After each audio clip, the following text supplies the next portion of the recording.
मेरे दोस्त ने मुझे एक बहुत ही खूबसूरत लड़की की तस्वीर भेजी थी। मैंने इससे पहले इतनी खूबसूरत लड़की को कभी नहीं देखा था। वो लड़की तो देखने में कम उम्र लगती थी, लगभग 17 साल की लग रही थी। मैं इस लड़की की तस्वीर देखते ही अपने दोस्त को फोन लगाया और इससे पूछने लगा, ये लड़की 2 घंटे गुजारने के लिए कितने पैसे लेती है। इसने कहा कि ये 2 घंटे के लिए 10,000 लेती है, लेकिन 10,000 से कम नहीं लेती। फिर मैंने कहा कि मैं इस लड़के के लिए 10,000 देने के लिए तैयार हूँ, बस तुम इस लड़के से मेरी आज ही मुलाकात करवा दो। मेरे दोस्त ने मेरी बात मान ली और कहा कि तुम तैयार रहना, मैं कुछ ही देर बाद तुम्हें कॉल करता हूँ। इसके बाद मैंने फोन काट दिया। मैं इस लड़की से कोई गलत इरादे से मिलना नहीं चाहता था। दरअसल मैं एक न्यूज रिपोर्टर था और नई से नई खबर ढूंढ निकालता था। मैं इस लड़की के बारे में बहुत कुछ जानना चाहता था कि वो इतनी कम उम्र में इस धंधे पर कैसे आ गई थी। मेरा दोस्त अक्सर ऐसी लड़कियों की तस्वीर भेजा करता था जो रात के अंधेरे में सड़क पर खड़े होकर ग्राहक तलाश करती फिरती हैं, लेकिन इतनी कम उम्र की लड़की मैं आज पहली बार देखी थी। मुझे इस लड़की को देखकर ऐसा लग रहा था कि इसके पीछे की कहानी बहुत धमाकेदार होगी, और इस लड़की की धमाकेदार कहानी अपने चैनल पर डाल दूं तो हमारे चैनल की रेटिंग बढ़ सकती है और इस लड़की की कहानी की वजह से मेरी भी तरक्की हो जाती। थोड़ा ही वक्त गुजरा था, मेरे दोस्त ने फोन करके बताया कि आज रात ठीक 12 बजे से 2 बजे तक इसे कैसे और कहाँ मिल सकता हूँ। मैंने इसके बताए हुए पते पर पहुँच गए हैं। ये एक छोटा सा मोहल्ला था जहाँ पर छोटे छोटे घर बने हुए थे। मैंने दोस्त के कहे हुए पते पर जाकर घर के दरवाजे पर दस्तक दी तो इसी लड़के ने आकर दरवाजा खोला था और ये लड़की मुझे देखते ही मुस्कुराई और मुझे अंदर आने को कहा। वो तो पूरी तरह से दुल्हन बनी हुई थी। मैंने जैसे ही इसके कमरे में जाकर बैठा, वो खुद भी मेरे करीब में आकर बैठ गई। इसके यूं करीब आकर बैठने से मुझे थोड़ी खौफत सी महसूस हुई। मैंने इससे कहा, थोड़ी देर के लिए सामने पड़े सोफे पर बैठ जाओ। फिर वो मेरी बात को मानते हुए मेरे पास से उठी और सामने सोफे पर जाकर बैठ गई।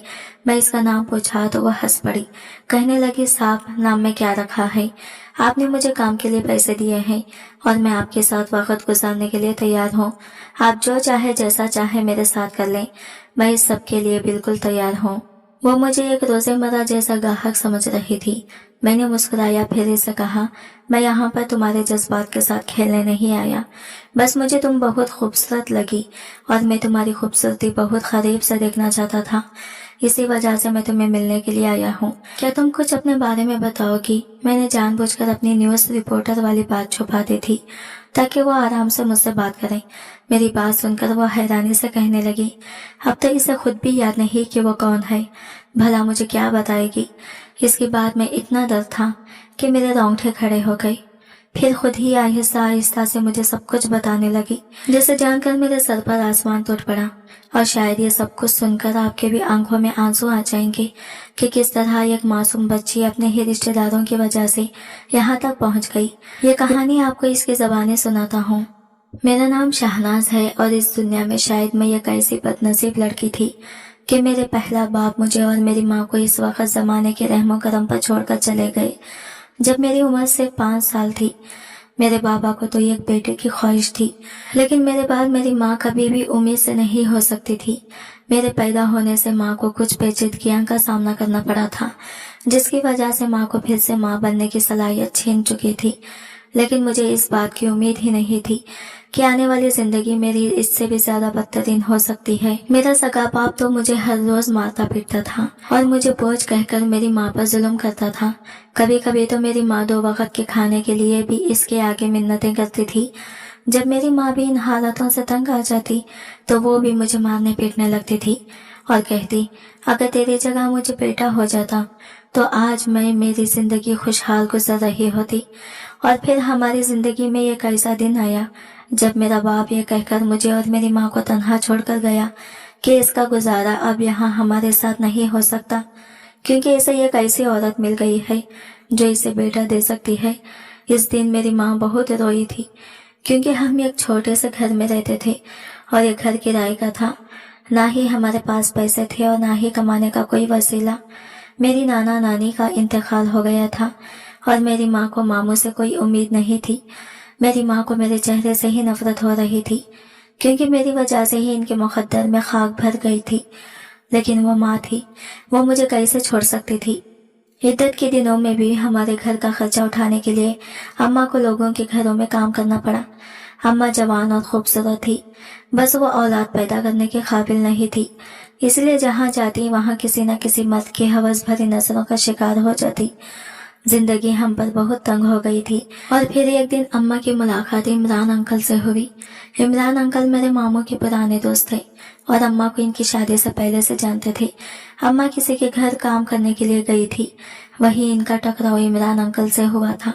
इमरान अंकल अम्मा को इस तरह लोगों के घर में काम करता देखकर हैरान रह गए थे, क्योंकि मेरे मामू बहुत अच्छा खाते पीते थे।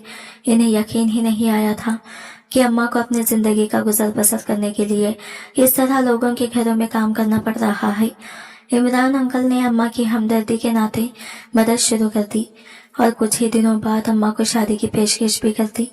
इमरान अंकल का अपना घर था, वो बहुत अच्छा कमाते थे। इनकी पहली बीवी इन्हें छोड़ गई थी और इन्हें अम्मा पसंद आ गई थी। अंकल में ऐसी कोई बुराई नहीं थी कि अम्मा इस रिश्ते के लिए इनकार करती। वैसे भी वो मुझ समेत अम्मा को दिलो जान से कबूल करने के लिए राजी थे। अम्मा को इससे ज्यादा और क्या चाहिए था। एक सुकून की छत और एक तहफ़्फ़ुज़ भरा साथ नसीब हो रहा था।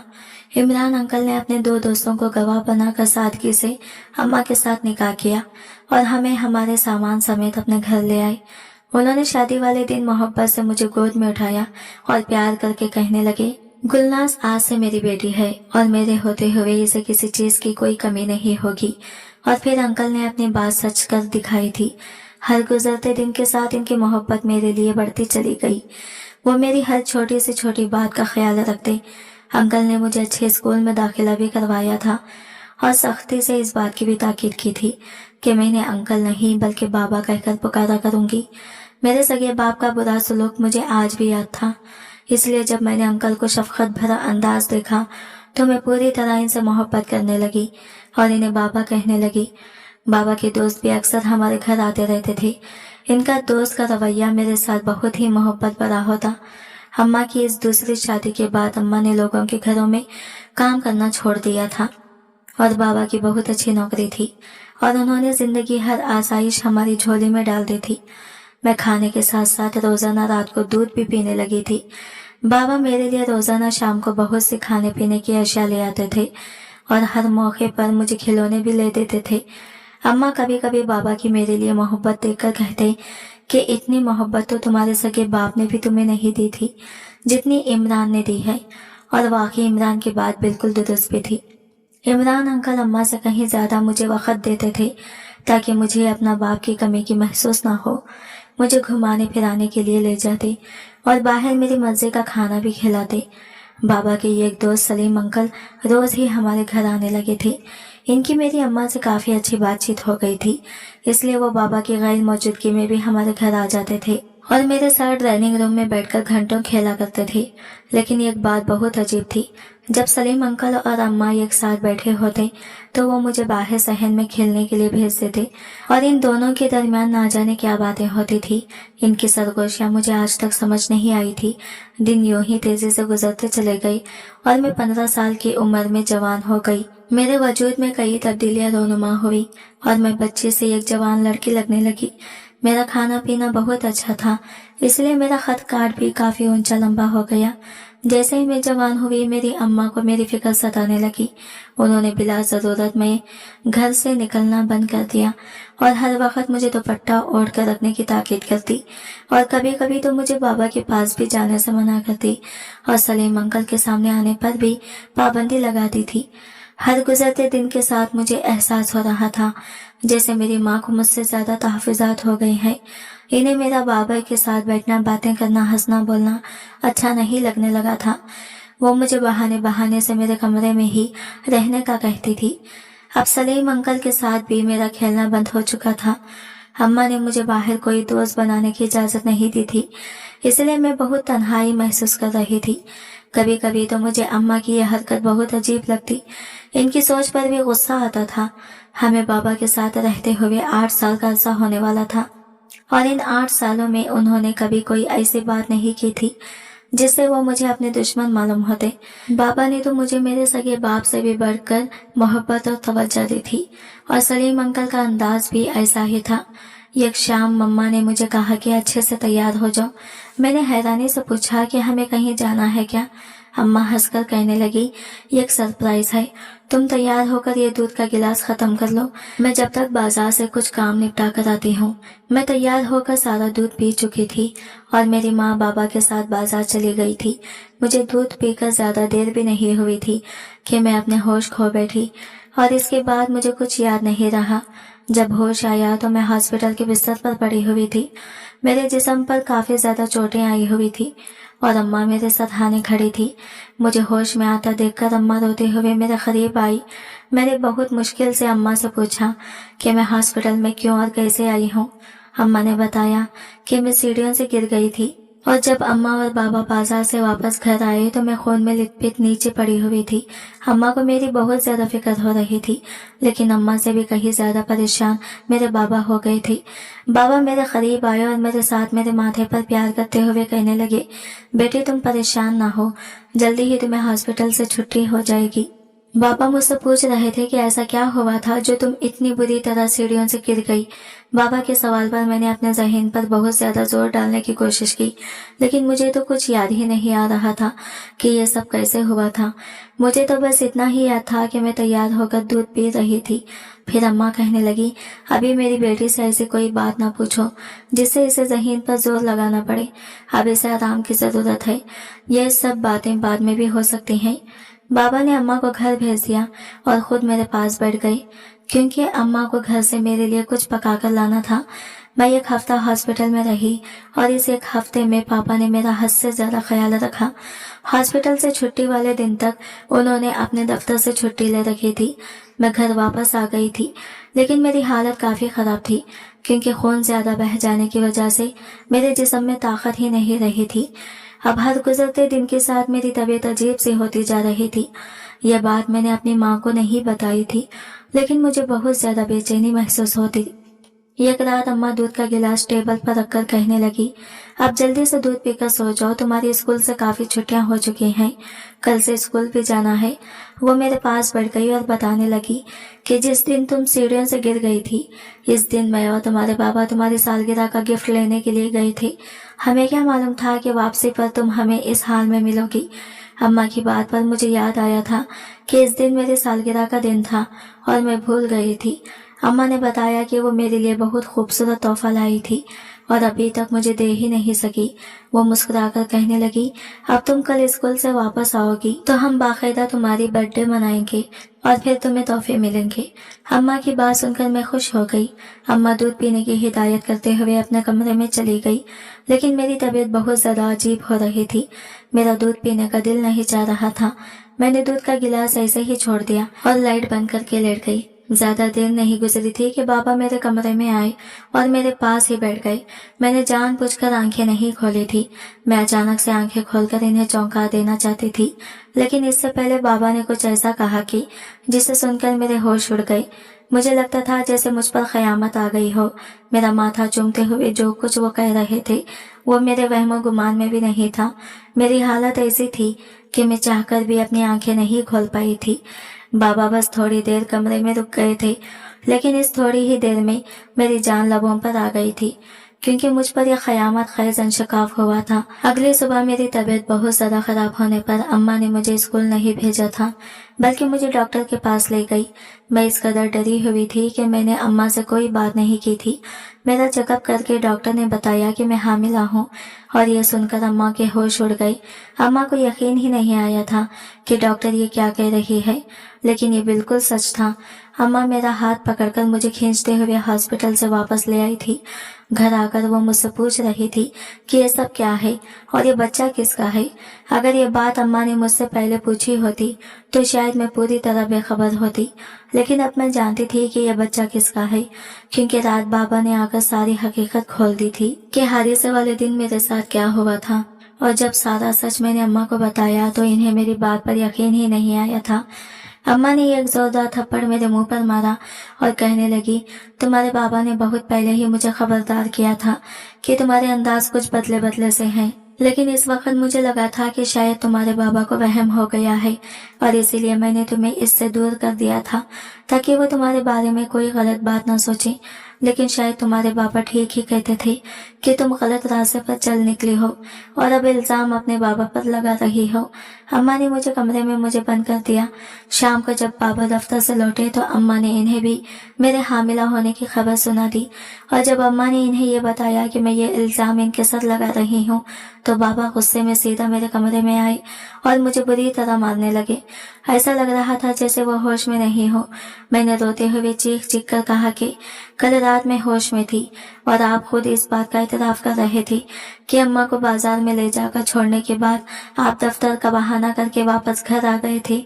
अम्मा ने जो दूध मुझे दिया था आपने इसमें बेहोशी की दवा मिला दी थी और मेरी बेहोशी का फायदा उठाकर आपने ना सिर्फ मेरे साथ ज्यादती की बल्कि अपने इस गुनाह को छुपाने के लिए मुझे सीढ़ियों से गिराकर वापस चले गए।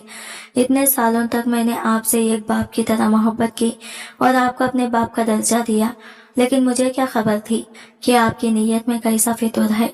मेरी बात सुनकर बजाय इसके कि बाबा अपनी गलती को तस्लीम करते उन्होंने मुझे मजीद 2 थप्पड़ लगा दिए और अम्मा से कहने लगे कि तुमने ये कैसी बदकिरदार बेटी पैदा की है। अम्मा को तो सच और झूठ समझ ही नहीं आ रहा था। शायद बाबा बहुत पहले से इनके कान में मेरे खिलाफ बातें करते आए थे, इसलिए इन्हें मुझसे कहीं ज्यादा बाबा पर भरोसा था और इतने सालों में बाबा ने कभी कोई ऐसी हरकत नहीं की थी कि अम्मा को इन पर शक होता। इसलिए अम्मा को यही लगा कि शायद मैं किसी और का गुनाह बाबा के सर डाल रही हूँ। बाबा ने साफ साफ लफ्जों में अम्मा से कह दिया था कि अब वो मजीद मुझे अपनी बेटी बना के इस घर में नहीं रख सकते। अम्मा ने बाबा की मिन्नतें की कि वो मुझे घर से ना निकाले, मगर बाबा खामोश होकर अपने कमरे में चले गए। अम्मा ने मेरा हमल जाया करवा दिया, लेकिन उन्होंने मुझसे बात करनी छोड़ दी थी। इन्हें लग रहा था कि इनकी पहली शादी की तरह इनकी दूसरी शादी भी मेरी वजह से खत्म हो जाएगी। जब जब बाबा को मौका मिलता है वो मेरे कमरे में चले आते और मेरे साथ दस्ते दराजी करते और मजबूरन मुझे सहना पड़ता क्योंकि मेरी बात सुनने और यकीन करने वाला कोई नहीं था। और फिर एक दिन अपने हालात से तंग आकर मैंने खुद ही अपने सौतेले बाप का घर छोड़ दिया। मेरी इज्जत तो लुट ही चुकी थी, अब खोने को मेरे पास कुछ नहीं था। मैं अपनी माँ के साथ नहीं रहना चाहती थी, वो इसलिए कि मेरी माँ को मुझ पर रत्ती बराबर भी भरोसा नहीं था और ऐसी बात का मुझे सबसे ज्यादा दुख था। मैं कुछ पैसे लेकर घर से निकली और एक हॉस्टल में रहने लगी और वहां रहते हुए नौकरी ढूंढने लगी। लेकिन मैं जहां भी नौकरी करने जाती मेरी कम उम्री और जवानी मेरे लिए मुसीबत बन जाती। और फिर एक दिन हॉस्टल की एक लड़की ने मुझे ये काम बता दिया। इसमें पैसा भी बहुत था और काम भी वही करना था जो दूसरी नौकरियों में करना पड़ रहा था। लोग मुझ जैसी कम तालीमी याफ्ता हो नौकरी पर रख तो लेते थे, मगर इनका असल मकसद कुछ और ही होता था और यहाँ सीधे पैसे देकर इज्जत खरीदी जाती थी। मैंने अपनी मर्जी से ये रास्ता चुन लिया था। जब इज्जत उतारनी ही थी तो फिर ठीक तरह से पैसे लेकर ही उतारी जाती। कुछ घंटों के लिए 10,000 रुपये में अपना वक्त बेचती रही और इन पैसों से अपना गुजारा करती रही। कुछ लोग इस कदर तकलीफ पहुंचाते हैं कि मैं बयान नहीं कर सकती, लेकिन ये तकलीफ इस तकलीफ से बहुत कम है जो मेरे सौतेले बाप ने मुझे पहुंचाई थी। गुलनाज की बात मुकम्मल हो गई थी और इसकी आंखों से मुसलसल आंसू बह रहे थे और मैं खामोशी से इन आंसुओं में छुपी तकलीफ को महसूस कर रहा था। मैं एक छोटा सा रिकॉर्डर लेकर इसके कमरे में गया था और इसकी सारी बातें रिकॉर्ड हो चुकी थी, लेकिन इसकी हकीकत जानने के बाद मुझ में इतनी हिम्मत नहीं थी कि मैं भी इसके साथ धोखा करता। मैंने गुलनाज को सच बता दिया कि मैं एक न्यूज रिपोर्टर हूँ और अपने लिए न्यूज हासिल करने यहाँ तक आया था। अब अगर वो चाहे तो मुझे यह खबर लोगों तक पहुंचाने दे और अगर ना चाहे तो मना कर दे। मैं दोनों हालतों में इसका एहतराम करूंगा। वो रोते हुए मुझसे पूछने लगी कि आपको ये खबर चलाकर क्या हासिल हो जाएगा। मैंने उम्मीद भरे अंदाज में कहा कि शायद हो सकता है कि कोई इंसान दरिंदा बनने से बच जाए या कोई मजलूम लड़की जो दरिंदगी का शिकार हो रही हो इसे कुछ मदद हासिल हो जाए। शहनाज ने अपनी रजामंदी से मुझे यह खबर लोगों तक पहुंचाने की इजाजत दे दी ताकि फिर किसी और लड़की को ऐसे किसी सौतेले बाप के हाथों बर्बादी का सामना न करना पड़े। मेरी सब सुनने वालों से यही गुजारिश है कि अपने इर्द गिर्द के हालात से बाखबर रहें। कोई भी औरत अपनी मर्जी से गुनाहों के दलदल में नहीं धंसती, बल्कि इसके हालात इसे इस जगह पर पहुंचा देते हैं गुलनाज जैसी कई लड़कियां आज इस मुकाम पर खड़ी हैं, लेकिन इनके पीछे हाथ हमारे ही माशरे के मर्दों का है। मैं गुलनाज से वादा किया था कि अगर वो इस काम से तौबा कर ले, मैं एक भाई बनकर इसकी शादी किसी अच्छे और नेक इंसान से करवा दूंगा और ताहियात इसका भाई बनकर इसका ख्याल रखूंगा। गुलनाज ने मेरी बात मानकर इस काम से तौबा कर ली थी और मैंने अपने वादे के मुताबिक इसकी शादी अपने कजिन से करवा दी थी। शादी से पहले मैंने अपने कजिन नफीस को गुलनाज की सारी हकीकत बता दी थी। नफीस को इसके माजी से कोई लेना देना नहीं था। इसने दिल से गुलनाज को कबूल किया था और आज वो दोनों बहुत खुश हैं। आखिर में मैं आप लोगों से यही पूछूंगा, क्या मैंने गुलनाज को अपनी बहन बनाकर अपनी फैमिली का हिस्सा बनाया? क्या मैंने ठीक किया या मैं इस जैसी लड़की को इसके हाल पर छोड़ देता? कमेंट सेक्शन में जवाब जरूर दीजिएगा। आज की वीडियो कहानी आपको कैसी लगी कमेंट करके जरूर बताइएगा और वीडियो अच्छी लगी है तो लाइक शेयर जरूर कीजिएगा और हमारे चैनल को सब्सक्राइब करें फ्रेंड्स। मिलते हैं अगली नई वीडियो के साथ, तब तक के लिए बाय बाय, टेक केयर, अल्लाह हाफिज।